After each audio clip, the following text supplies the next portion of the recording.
Luka Modric, Karim Benzema, Benzema. ¡Gol del Real Madrid! Okay, so welcome to another episode of The Front Three with myself, Big Will, Coach Dan, and AJ. How are we doing, guys? Come on, we're back. We're back with another episode. Doing good. It's a nice sunny day, and I'm excited. I'm really excited about our special guest today, actually. So, guys, tune in, man. Tune in. Like they say, a week is a long time in football. It feels like I haven't spoken to you guys in forever. So let's get to it. All right, let's get cracking then. So today we're continuing our deep dive series. So this is where we focus on a particular player, football club, or league. And today we're looking back at the season that just finished in La Liga. And to help us today is another special guest. She's a host and presenter at LaLiga TV. It's the lovely Semra Hunter. How are you doing? Hey, thanks so much. What a lovely introduction. How are you guys doing? We're good, thank you. We're good. It's lovely to have you on, Semra. Well, thank you. It's lovely to be here as well. Honestly, it's so great to have such an esteemed guest in our midst, man. We can't wait. Thank We're you. excited. We're Thank excited. you. I appreciate that. Okay, so let's start with the champions Real Madrid, who won their first league title since 2017. So, Semra, how were they able to do it, given the fact that for large parts of the season, even before lockdown, it didn't really look like they were going to become champions, but somehow they've done it? You're right. It was a little bit touch and go, wasn't it? From the start of the season, they didn't have a great beginning, we could say. But we have to look at this season because it was a strange one all across the board for La Liga, for the Premier League, for Bundesliga, for everyone, right? Because of the coronavirus situation. So it was almost like we had two leagues in one. The first one all the way up until the lockdown, and then the post-lockdown season. So we saw two different versions of Madrid in the pre and the post-lockdown situation. So going all the way back to the very beginning, all the way back to last August, almost a year ago, you probably remember when they played Atletico Madrid and they lost 7-3. They got hammered. And everyone was like, oh, Lord, what's going to happen with Real Madrid? The sky was falling, wasn't it? The sky was falling, crisis in the White House, you know how it is, very dramatic. And Zidane was just like, cool as he like, no, we're going to be fine. It's going to be great. You know, we're going to have a really great year. I believe in that. And La Liga is the objective. We're going for it this year. And the amazing thing about Zidane is that whenever he lays out his objectives, he somehow manages to make it happen. So for the last 3 years, it was the Champions League. And then they got that. This year, it was La Liga. And he made it very clear that we're going for the title. And I think he instilled so much belief in the players. He changed the culture over the course of the last year within the club, and he changed the players' mentality to a point where they really bought into the idea, the philosophy of Zidane, and the fact that they were going to win the title this season. So as I said, it didn't start off very well. You probably remember what happened in the Champions League as well. At one stage they were rock bottom in the group. Didn't they lose 3-0 to PSG as well, didn't they? Correct, they certainly did. And that first half was probably the worst football we've seen from Real Madrid in a very long time. And even Zidane said that they were terrible. But then there was the Bruges game where Courtois came off at halftime. Apparently he was vomiting and he went home and he was ill and he hadn't been playing very well up until that point. He was getting massively criticized by the fans. And that was a huge turning point for him personally as well. So they had that phase where they were losing games in the Champions League, then they lost against Mallorca, away to Mallorca, and everything again seemed to be, the ceiling was falling, the sky was falling, crisis, all that sort of stuff. But that was a huge pivotal moment for the season because everything changed after that. They never lost a game again.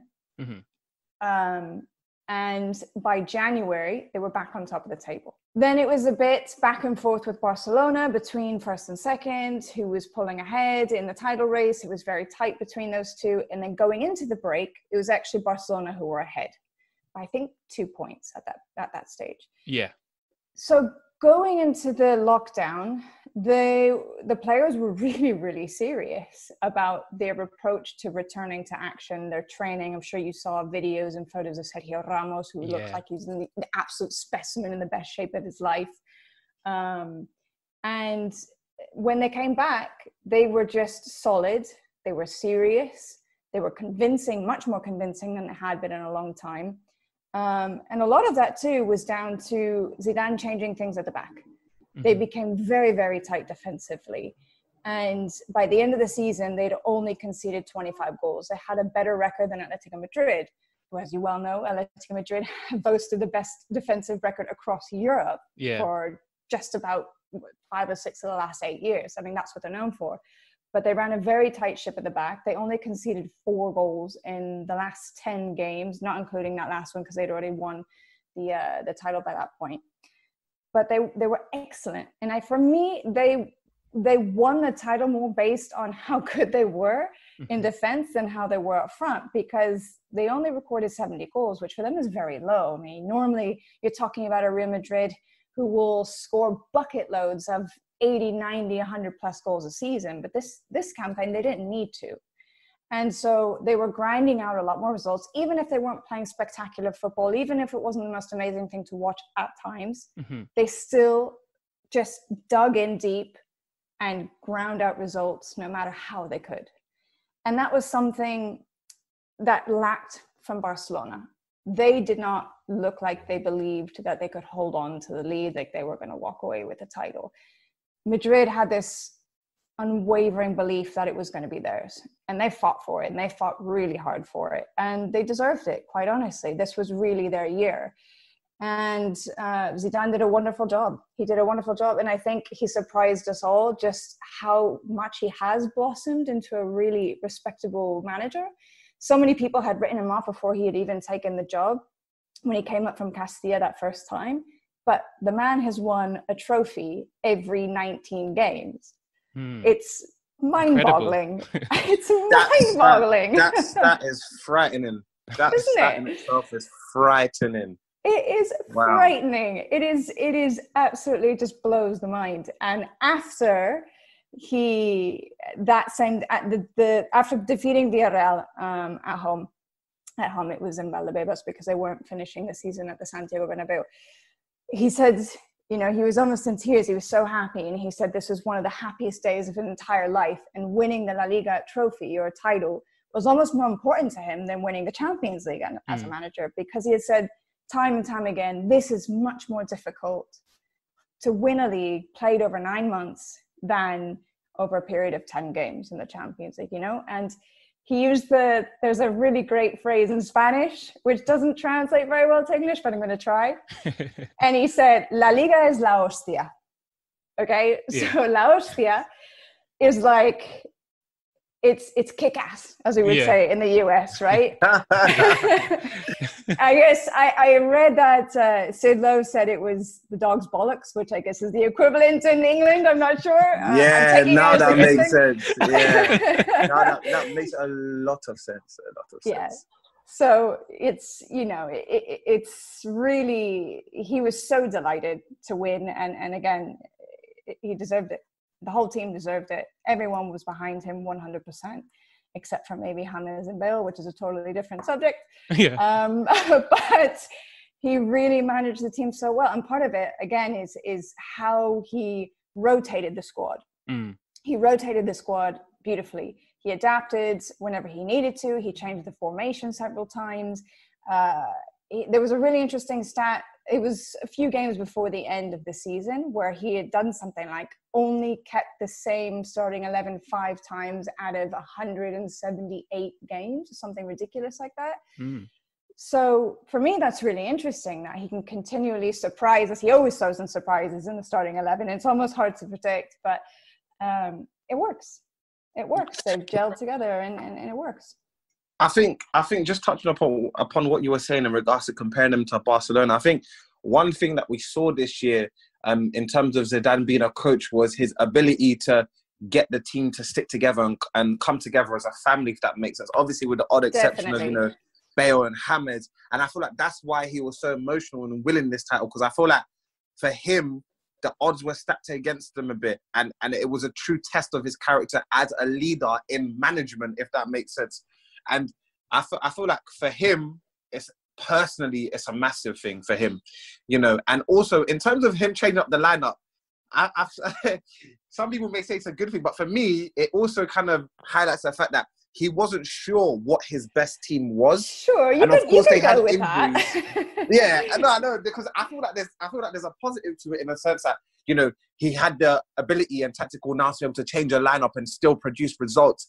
But then also, there were times where I don't think he knew what his starting best 11 was. And also, they had loads of injuries, niggly injuries here and there. True. So, yeah, no, I think in terms of his squad, in terms of, you know, the youngsters that they signed and then the experience that they had, I feel like in a lot of the big games, you know, in the lockdown period, he found that balance really well. So, I've got to take my hat off to him. I think, you know, there's a lot of skepticism when it comes to Zidane. You know, a lot of people say when he won the Champions League, it was a squad that he had inherited. It wasn't really his team. But I don't think anyone can take away this league title away from him and his management ability, honestly. Oh, I agree 100%. And I also think what's really interesting is that, you know, people say sequels usually never live up to the hype and how good, you know, True. An original is, let's say. And people were worried that he's going to come back, he's going to ruin his legacy because he had left in his prime, he had left at the top, but he almost outdid himself. And for me, what was really remarkable is that he seemed able to revive the old guard, players like Marcelo, who had been written off or had been benched for a time. He was able to get him. I mean, he was out of the old guard. Maybe he was sort of the one that wasn't used as much because Mendy was excellent. He really grew into himself over the course of the he is, campaign. by the way. He's an excellent player.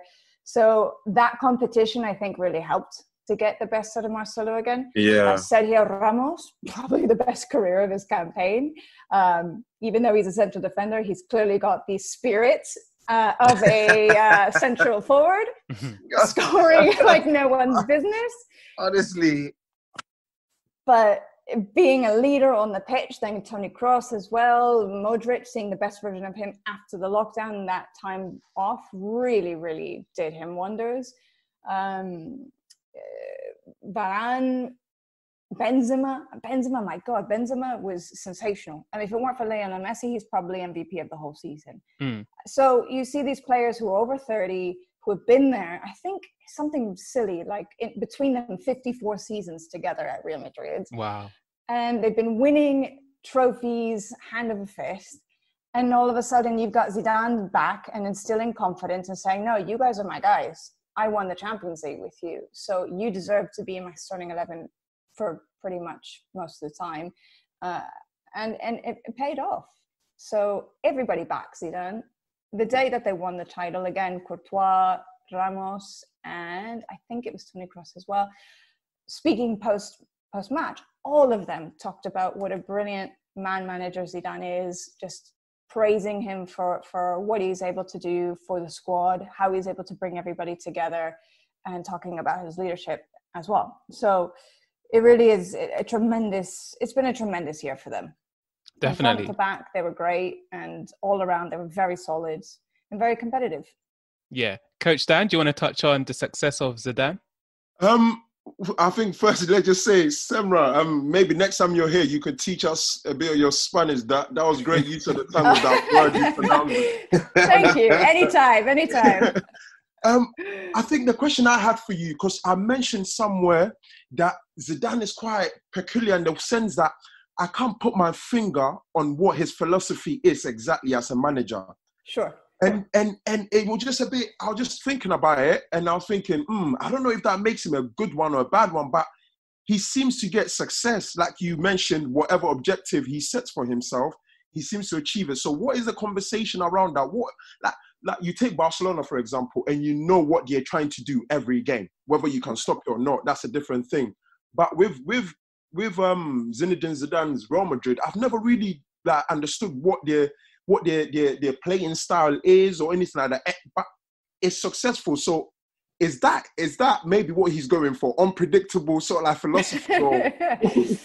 I think that's a good question, because it's a question that a lot of us have been asking ourselves over the years, because just when you think you've figured it out, you realize you have no idea what's going on in the mind of Zidane. And sometimes you're not even sure if he really knows what's going on, if he just got a bit lucky. But this season, I think he's evolved.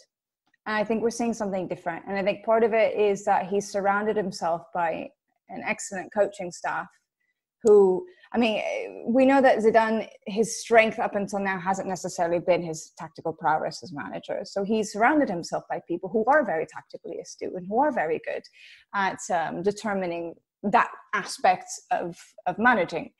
And I think, again, because he is Zidane, he just commands so much respect for who he was as a player that people admire him so much, players admire him so much. And let's not forget, Ramos played with Zidane way back when. So I think players really, within the locker room, they respect him a lot, which is something that I can't think of any other manager right now who would be able to command that kind of admiration and respect as a former footballer turned manager, if that makes sense. Yeah. And his personality too, you know, he's a very calm, very quiet guy, doesn't come out of his shell very often. He just seems generally kind of happy all the time. And I think he just instills a lot of tranquility. And I think another thing, going back to the rotation of the squad, while I think you're right and maybe tweaking changes in formations and stuff like that, maybe because he's trying things out, he's not so sure it's going to work or whatever. But I do think there's another element to it, which is trying to make everybody feel important. And by trying to make everybody feel important, it's giving people minutes. And whether that's from the start or whether it's from the bench, but to make everybody feel like they're part of this team and that everyone has a role to play. And that's what's going to help bring everybody together. And I think that's something that he's amazing at, quite honestly. Yeah, one point I wanted to touch on was this fact that he's sort of changed the culture in the sense that when you think of Real Madrid, it's all about the Galacticos, it's all about the Champions League. But this season, like you said, he really wanted the club to focus on winning La Liga because that's over a longer period of time. People can't say if you win it at the end, oh, you were lucky. And so talk about the philosophy and his culture off the pitch that he's created. Again, I think it just goes back to trying to be fair with everybody as much as possible, trying to give everybody minutes as much as possible when and where he can, and trying to make sure that people feel like they're all in this together and that they're all fighting for the same thing. Again, the whole Bale and James situation is something a little bit separate because I don't get the sense that either one of them are particularly involved. You may remember in the last summer, they were both in theory leaving the club, but they ended up staying. It remains to be seen what's going to happen with them. Bale's agent claims he's not going anywhere. I'm not sure anybody's going to take him either with the amount of money that he's making on a weekly basis and just what it would cost to be the cost that it is for him to move on from Real Madrid.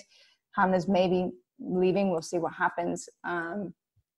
But other those two, I think people really buy into whatever Zidane is selling. And it's just created this philosophy, like, I don't know, just a belief system, I guess, in whatever he says goes. And they'll be loyal and true to doing whatever it is that he asks them to do because it works.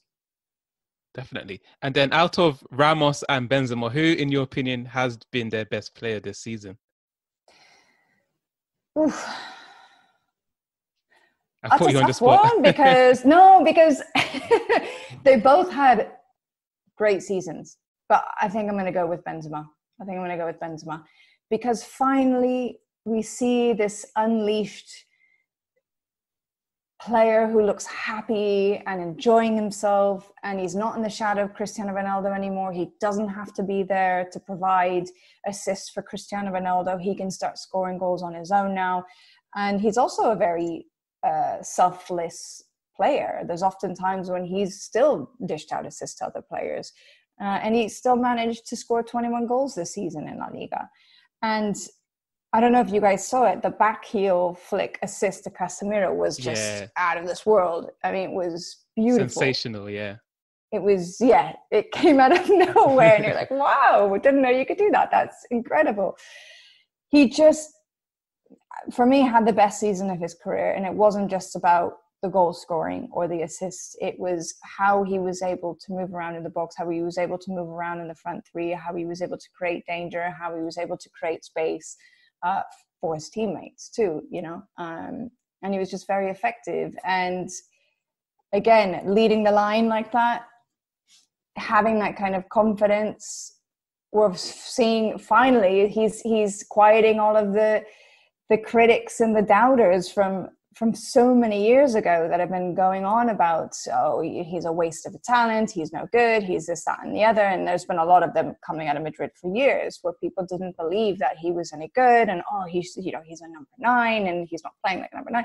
He himself said he's not a number 9, he's a number 9 with the soul of a number 10. So he's not an out-and-out striker, and he's much more creative and has, I think, a lot more class and quality than just an out-and-out striker. You know, he can do a lot more. And we saw that this season. And I think people finally said, okay, you know what?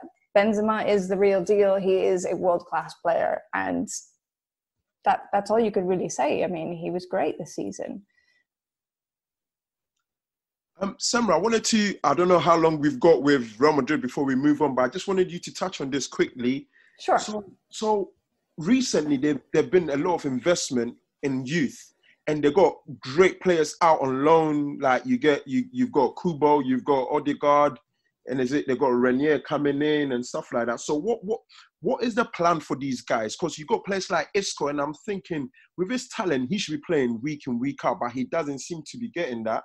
Him and other players there. So what is the future of Real Madrid? What are they trying to do with all these players? And are there individuals that needs to move on or are going to move on? Can you just touch on that quickly?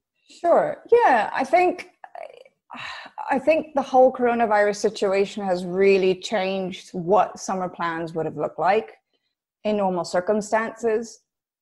Because now the transfer market, clubs, they just don't have money, don't they? I mean, they can't really afford to go out and splash the cash and bring in big summer signings. And that's something that Florentino Perez, as we know, he loves to do.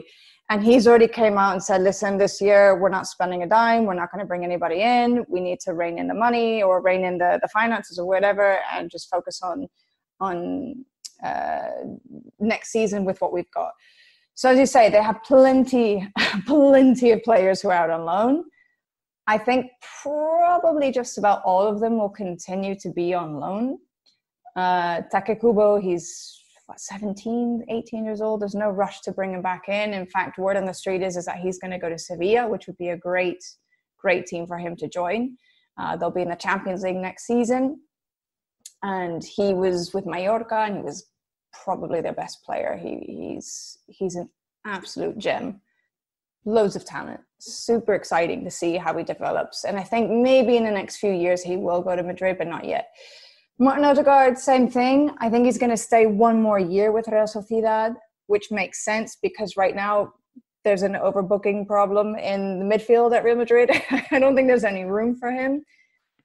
And I think had the season carried on as normal, Modric, Kroos, maybe they'd be coming to the end there. Maybe they would have left this summer. But again, they ended up being largely excellent, especially towards the tail end of the season. So I don't think they're going to go anywhere. Same with Casemiro.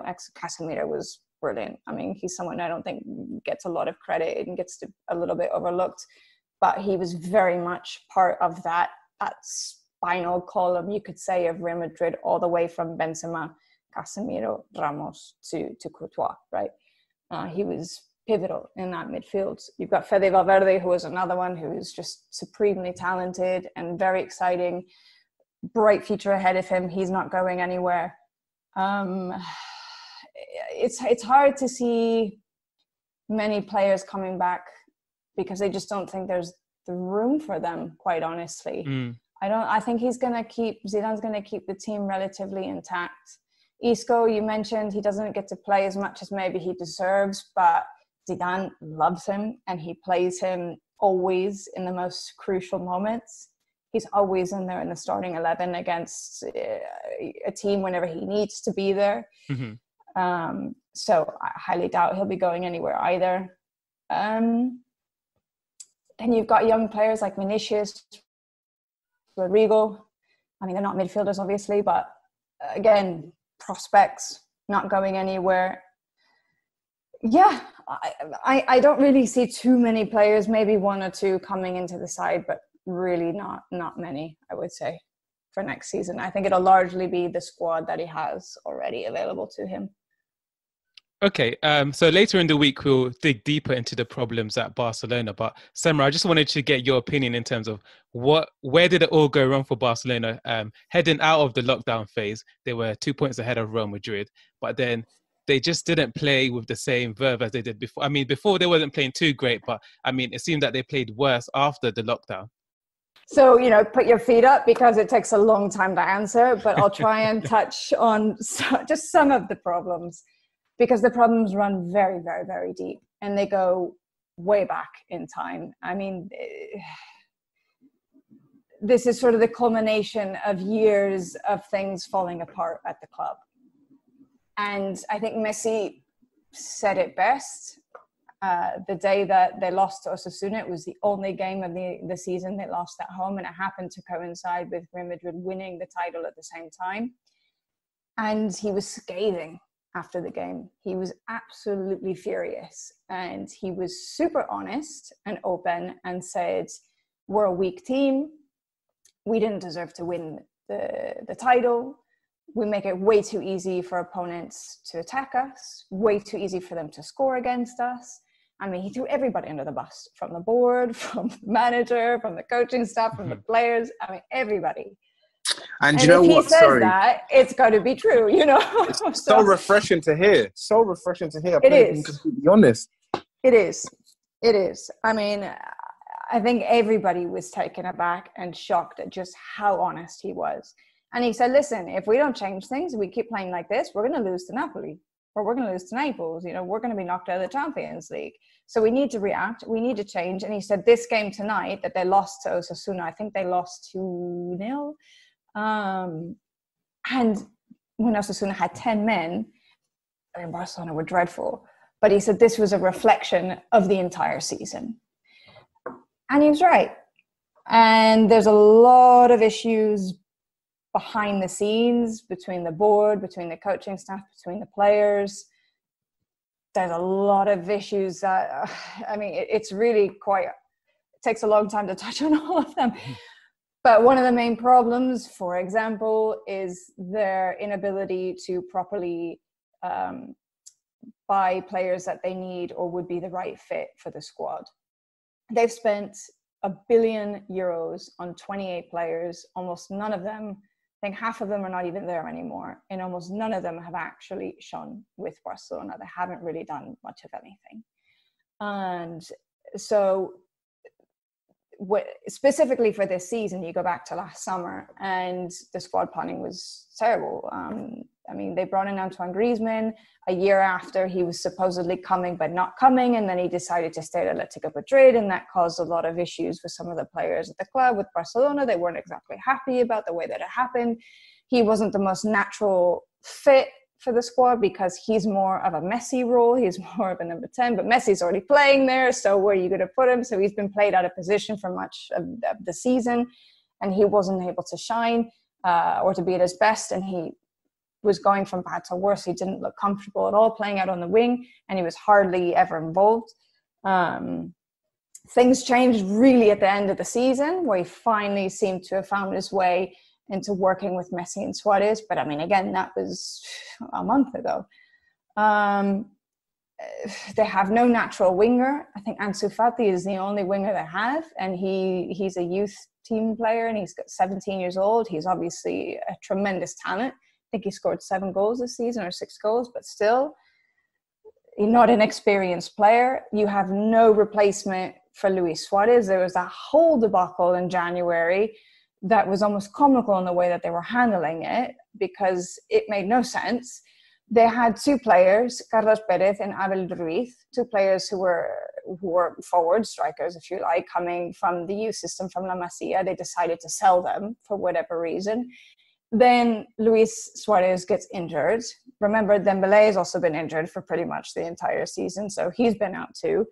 And then it was like a merry-go-round of them shopping around La Liga to figure out who they could bring in. It was going to be Rodrigo from Valencia, then it wasn't. Then it was going to be maybe, I think, Mata from Getafe, then no. And after January, the transfer window ended, they didn't bring anybody in. And then they asked for like an emergency extension.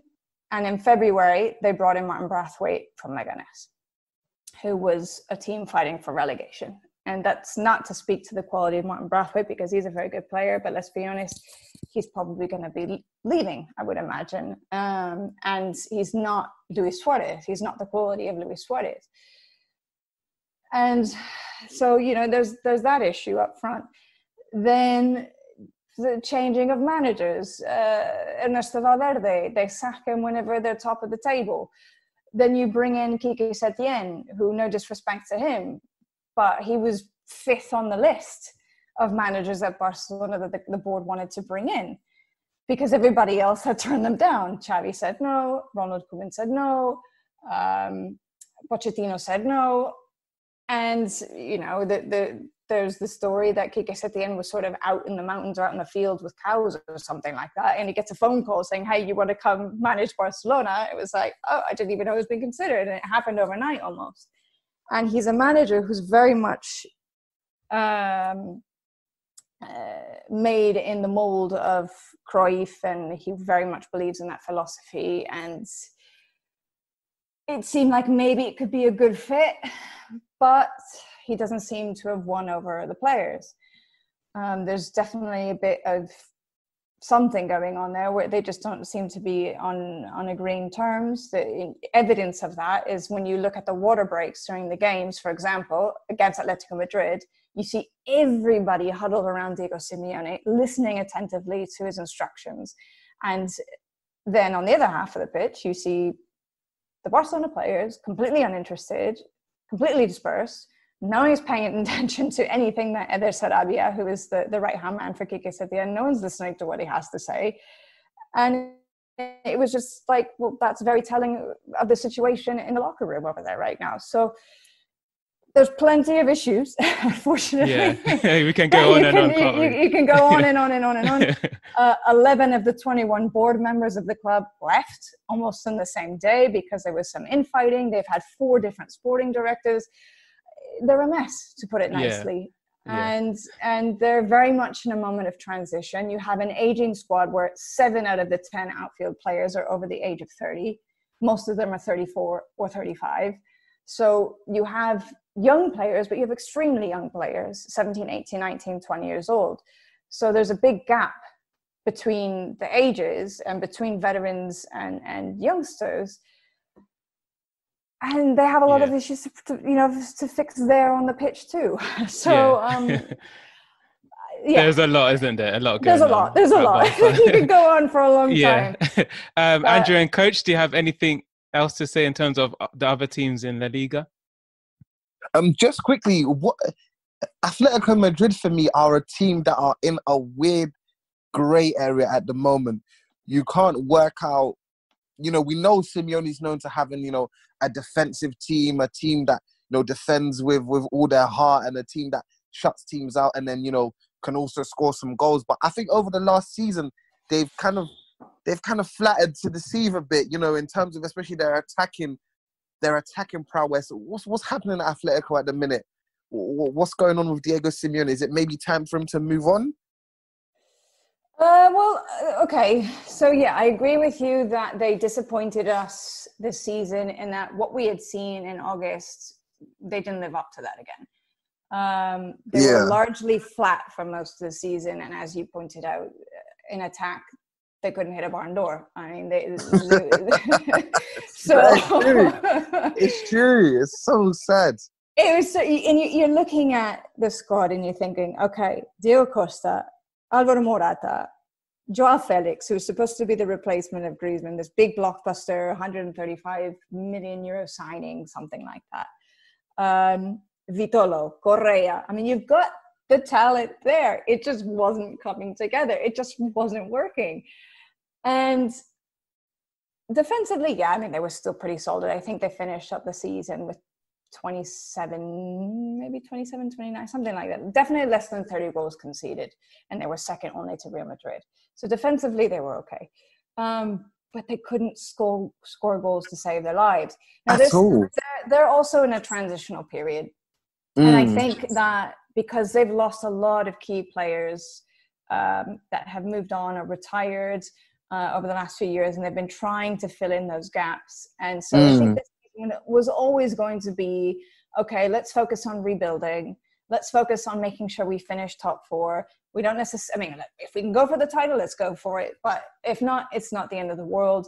Let's just focus on trying to rebuild, reconstruct, and to be a team that competes again. So more of a stabilizing season. So, yes, I would say so. I would definitely say so. Trying to, to find a new identity, let's say, under Simeone, because he tried to be a little bit more attack-minded in the way that they played, but it wasn't working. And then all of a sudden, we saw the Marcos Llorente effect, which was a stroke of genius, just I don't know if that's a stroke of genius, masterminded. or it's just opportunity meets preparation. I don't know. It could be that too. I mean, Diego Simeone does have this incredible ability to take a player and to completely transform them. And we saw what he did with Raul Garcia, who plays at Athletic Club now, but he did something very similar, where Raul Garcia was a defensive midfielder. And then Diego Simeone was like, okay, I'm going to move you 25 meters up the pitch and get you more involved in attack. And every year since then in his career, he's been moving further and further up the pitch. And for Athletic Bilbao this season, he was their top scorer. And he's not even a number 9, you know what I mean? Exactly. And he's been outstanding, to the point you're probably thinking Atletico Madrid were probably sad to let him go. But you're seeing something similar with Marcos Llorente, where he came in and you're thinking maybe he's okay, he could be like a box-to-box defensive midfielder or something like that. But Diego Simeone had this idea to say, okay, I'm going to put him 25 meters up the pitch, play him either out wide or have him as a second striker. And it's just worked wonders. Before Anfield, I think he had only scored 3 goals in his entire career. And then Anfield, that Anfield game was where I was like, I sat up and was like, okay, this young man's talented. You know what I mean? Okay, exactly. You know. He had Morata on the bench and he decided to put Llorente in, and you're thinking, what the hell is he doing? But it worked to perfection. He scored those first 2 goals, and then he assisted Morata, who came off the bench too, and then they won the game, and you're thinking, oh my God. I mean, it was the best performance of Atletico Madrid the entire season. It really was. Yeah. And you're thinking, okay, is this a one-off? Is the break going to hurt them? Is this going to kill their momentum? But no, they were great when they came back.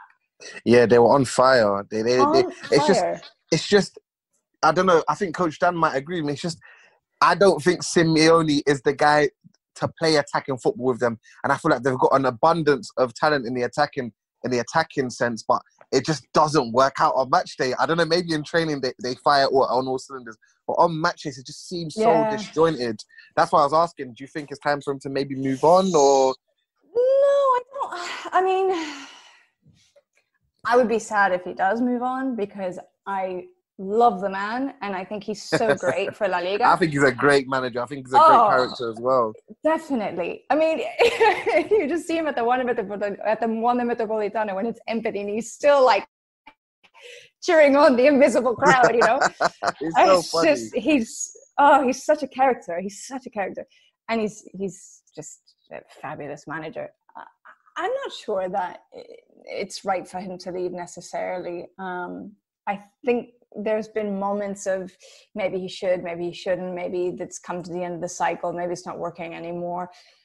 But I think now he's finally found a formula that works. And it'll be interesting to see if this carries over into the remainder of the Champions League, starting, next week?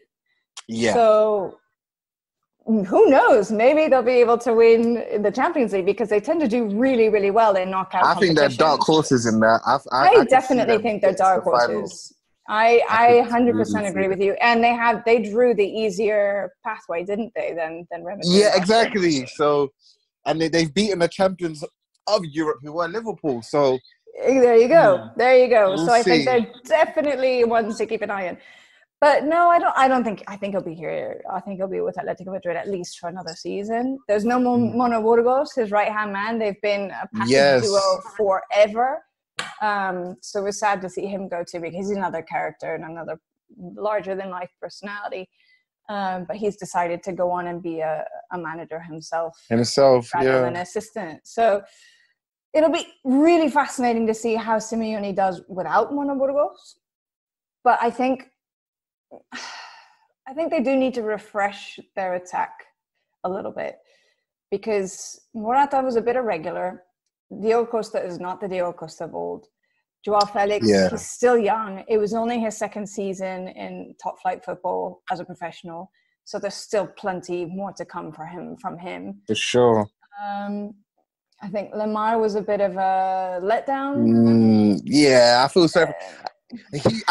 For me personally, that move to Atletico for him wasn't the best decision to make. Yeah, exactly. Where you're kind of fit thinking, in, you know. Exactly. It's not. I don't think it was the right fit for him either. I think he'll excel at another club with another role, or with a team that has a different playing style. Because as you say, I mean, Atletico Madrid are not really built to attack.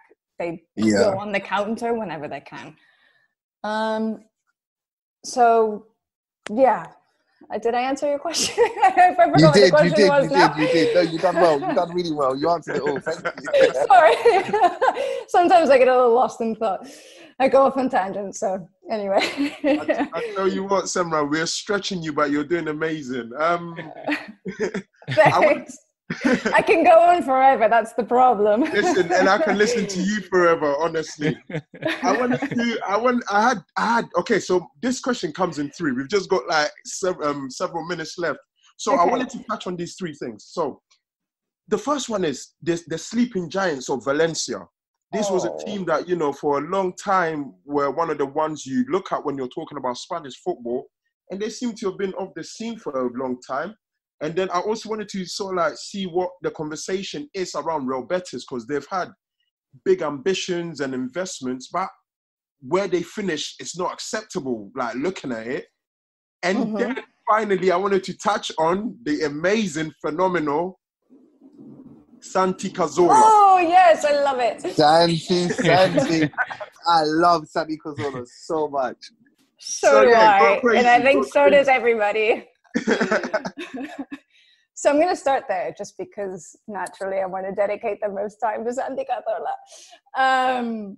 God, what a player, what a guy. He's such a class act on and off the pitch. He's someone I think everybody in football, whether you're a Spanish football fan or not, you respect him, you admire him, just for what he's achieved. I mean, you know what happened when he was with Arsenal, and his injury troubles go all the way back to 2013. And over a 5-year period, he was really struggling with knee problems, with the ankle injury that he had, that eventually kept him off the pitch for 2 years.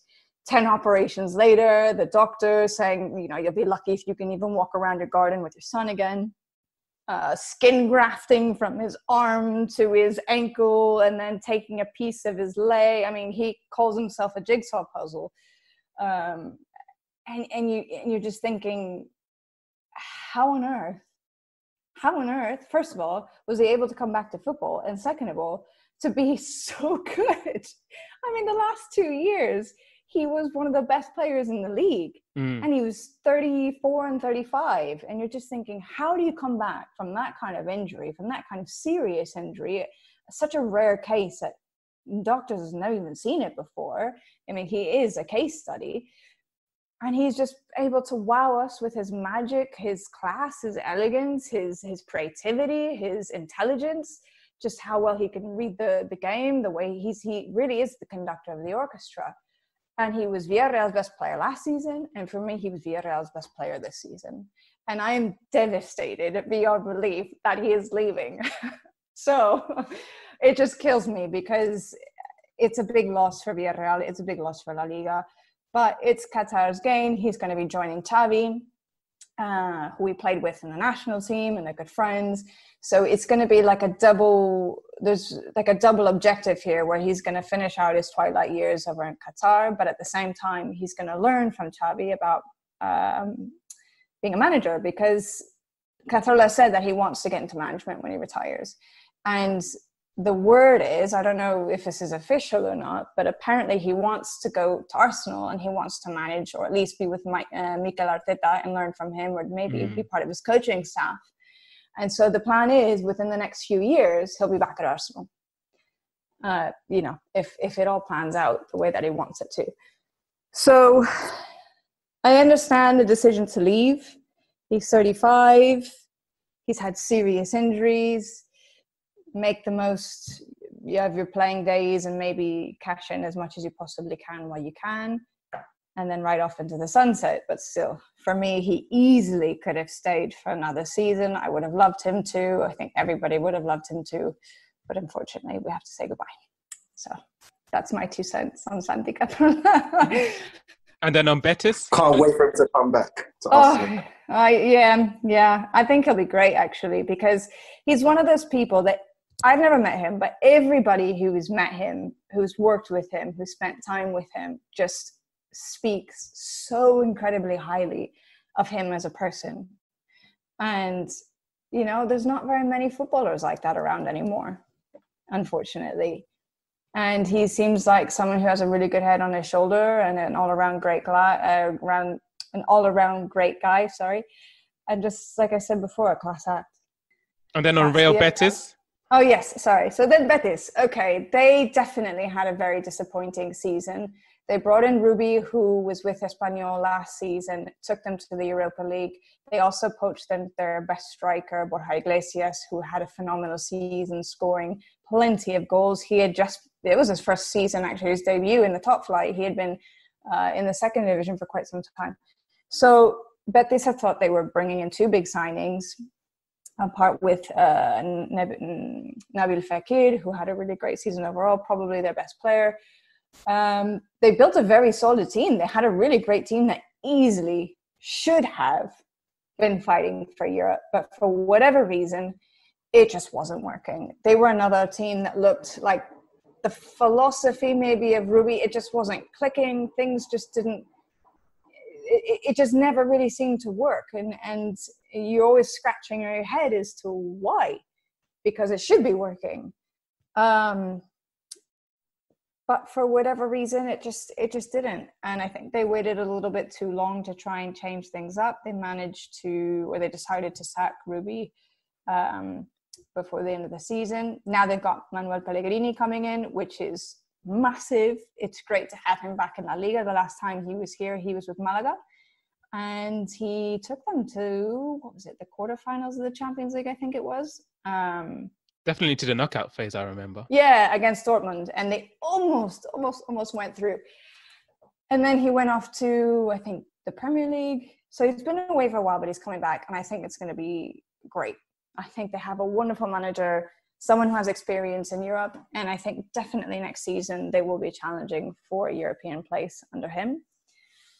Valencia, another team that just, again, kind of frustrates you because they have such a good squad. They have depth of squad. They have some really great talent.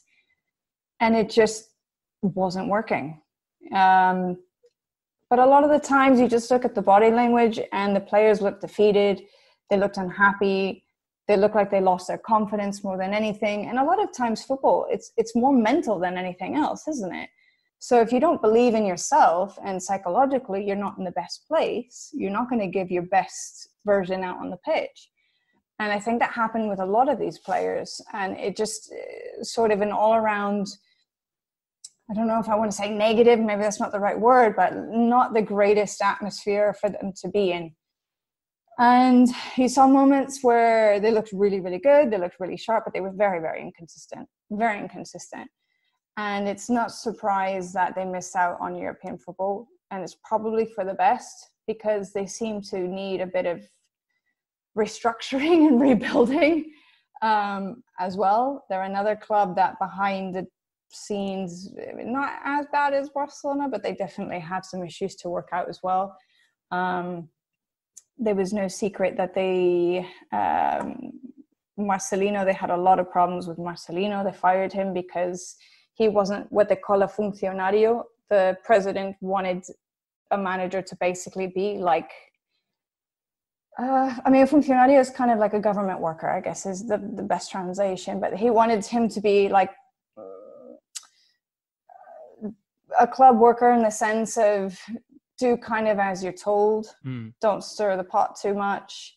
He was told not to win the Copa del Rey, but he did anyway, because when you're a manager, you want to win trophies. Of course. And so, what happened? He was shown the door.